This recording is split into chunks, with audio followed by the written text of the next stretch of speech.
This channel does not promote any violent, harmful, or illegal activities. All content provided by this channel is meant for an educational purpose only. অন্যদিকে অভিষেক বন্দ্যোপাধ্যায়, এই অভিষেক বন্দ্যোপাধ্যায়কে নিয়ে তৃণমূল কংগ্রেসের মধ্যে একটা আড়াআড়ি বিভাজন হয়ে গিয়েছে কি প্রশ্ন উঠছে। তার কারণ সিচুয়েশন সাম্প্রতিককালে তেমনটাই বলছে। কারণ আপনারা জানেন গতকালই অভিষেক বন্দ্যোপাধ্যায়কে ফুল টাইম পুলিশ মন্ত্রী করার সওয়াল করেছিলেন ভরতপুরের তৃণমূল বিধায়ক হুমায়ুন কবির। পাল্টা জবাব দিয়েছেন ফিরহাদ হাকিম। ফিরহাদ হাকিম কি বলছেন? তিনি বলছেন যে যারা এত কথা বলেছে তারা মমতা বন্দ্যোপাধ্যায়ের ছবি সরিয়ে নির্বাচনে নামুক, তারপর জিতে দেখাক।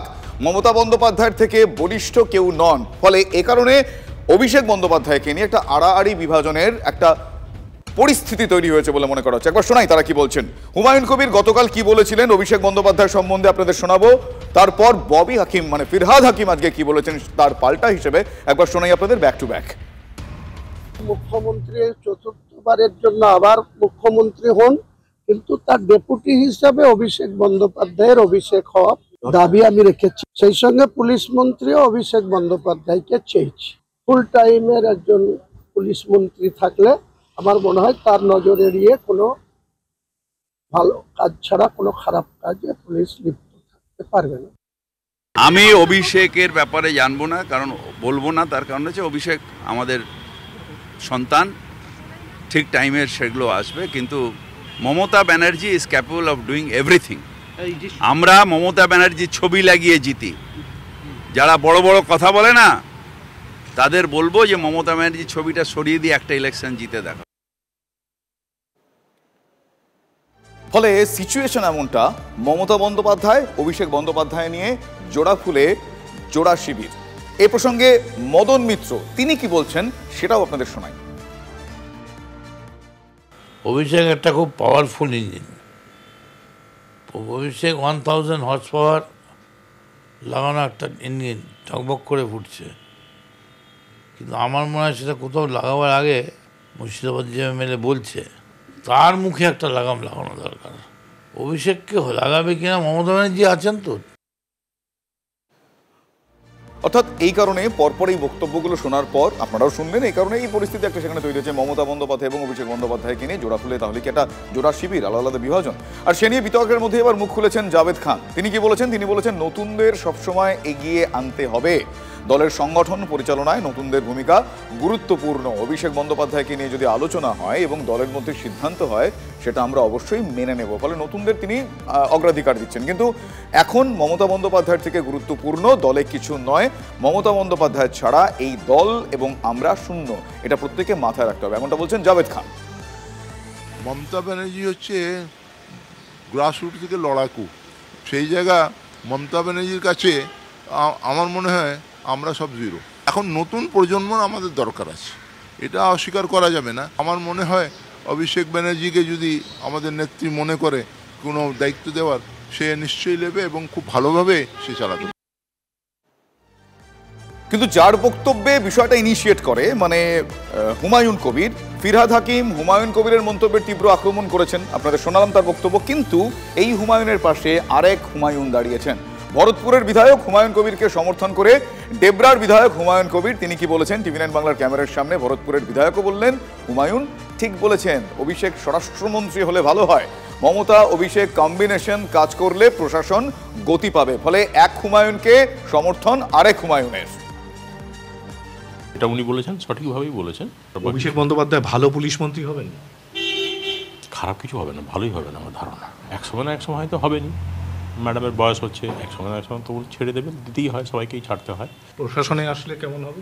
খুব ভালো হবে, খারাপ হবে না।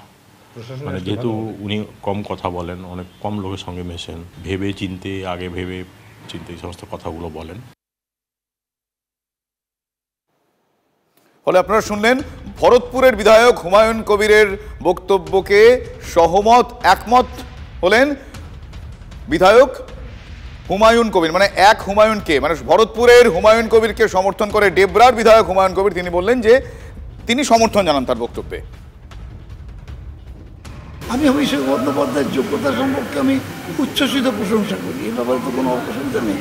কিন্তু কাকে কোথায় বসানো হবে না হবে এটা আমি যে ফোরামে বলা দরকার সে ফোরাম বলবো, আমি ফোরামে কেন বলতে হবে? এই হুমায়ুন কবির এক এক সময় এক এক রকম বক্তব্য উনি রাখেন, ফলে ওনার বক্তব্যের কি ওনার দলের মধ্যেই কোনো গুরুত্ব আছে? তো আমরা কেন গুরুত্ব দিতে যাব? অন্যদিকে সৌগত রায়কে যে পুলিশ সিকিউরিটি দেয় তাকে দিয়ে উনি ফাই ফরমাস খাটান দলের সাংসদের বিরুদ্ধে, এহেন অভিযোগ তুলেন তৃণমূল কংগ্রেসের বিধায়ক মদন মিত্র। কসবাকাণ্ডে পুলিশের ভূমিকা নিয়ে গতকালই ক্ষোভ প্রকাশ করেন সৌগত রায়। সৌগত রায় কি বলেছেন আপনাদের শোনাই, তারপর শোনাবো মদন মিত্র কি বলেছেন এ বিষয়ে। পিতামহ বিশ্ব লেভেলে চলে তাকে তো আমার মেনে চলতেই হবে। সৌগতদা কি জানে যে সৌগতদার যে সিকিউরিটি, তার কাজ সৌগতদাকে সিকিউরিটি দেওয়া, তাকে দিয়ে কি কি কাজ করা হয়, চুন পান বাজার খাওয়া রান্না, তা সে সৌগতদাকে সিকিউরিটি দেবে কখন?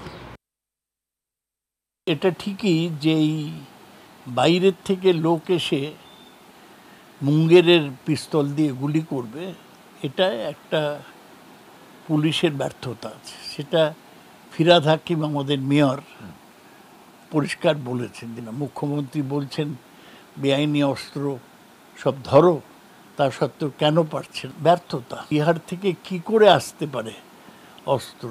এত লোকজন সব নিয়ে খুব খারাপ, দুঃখের, চিন্তার।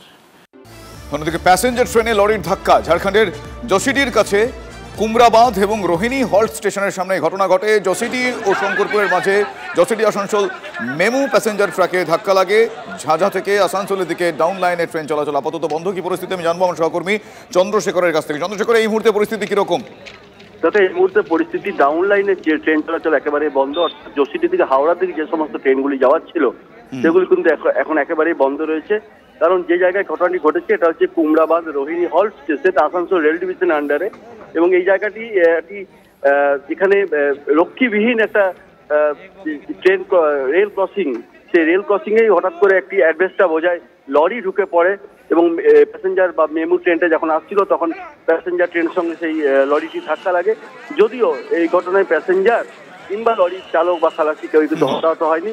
ঘটনায় যেটা ঘটেছে তা হচ্ছে যাত্রীবাহী ট্রেন এই মুহূর্তে তার যাতায়াত কিন্তু বিঘ্ন ঘটেছে এবং চেষ্টা চলছে যে স্লো লাইনকে চালু করে আস্তে আস্তে যদি পরিস্থিতি সামাল দেওয়া যায়। ধন্যবাদ চন্দ্রশেখর।